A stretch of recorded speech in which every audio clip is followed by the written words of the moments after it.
এবার যে খবরে চোখ রাখবো, রাজ্য প্রশাসনের সদর কার্যালয় নবান্নের প্রবেশদ্বারে বাড়তি নজরদারি, ভিজিটর প্রবেশে বাড়তি নজরদারির ব্যবস্থা।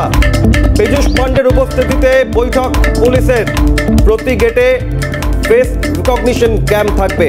ভিআইপি সাক্ষাতের পরিচয়পত্র দেখাতে হবে। পার্কিং লটের গাড়িতেও দিনভর নজরদারি, গোয়েন্দা ইনপুটেও বাড়তি গুরুত্বের নির্দেশ।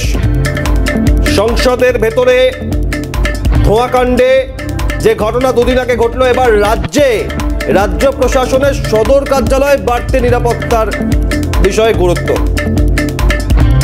নবান্নে বাড়তি নিরাপত্তা নজরদারি, ইতিমধ্যেই পুলিশ আধিকারিকরা বৈঠক সেরেছেন। কি বাড়তি নজরদারি নিরাপত্তার বিষয়ে সিদ্ধান্ত হয়েছে জানবো বিস্তারিত। নবান্ন থেকে প্রতিনিধি বিপ্লব চক্রবর্তী ফোনে রয়েছেন। বিপ্লব, দেখো, সংসদ যে হামলা হয়েছে তো তারপরে বিধানসভা এবং নবান্নে বাড়তি সতর্কতা জারি হয়েছে এবং বাড়তি নজরদারি ব্যবস্থা করা হয়েছে।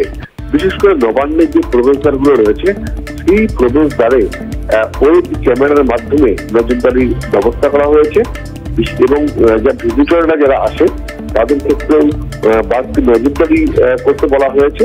তাদের ভিজিটরদের কোন দপ্তরে যাবে, কার সঙ্গে দেখা করবে, কিভাবে যাবে এবং গোটা বিষয়টি কিন্তু তদারকি করেই তাদেরকে কিন্তু নবান্নে প্রবেশ করার জন্য বলা হচ্ছে।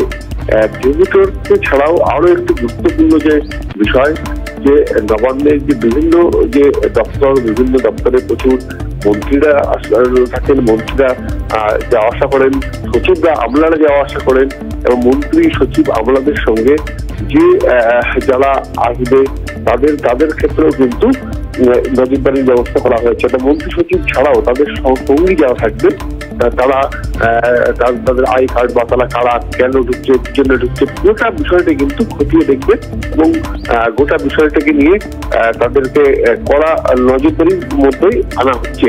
বিশেষ করে গতকালকে আমরা দেখেছি মুখ্যমন্ত্রী মমতা বন্দ্যোপাধ্যায় তিনি নবান্নের নিরাপত্তা ব্যবস্থা নিয়ে খোঁজখবর নিয়েছেন এবং পুলিশ আধিকারিকদের কয়েকজনের সঙ্গে তিনি কথা বলেছেন এবং আজ কিন্তু নবান্নের যে প্রবেশদ্বারগুলো রয়েছে সেই প্রবেশদ্বারে যাতে বাড়তি নিরাপত্তা, সেই বাড়তি নিরাপত্তা কিন্তু চোখে পড়ছে।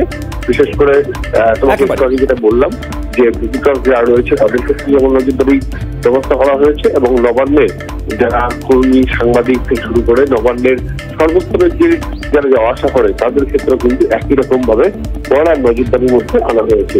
ধন্যবাদ বিপ্লব।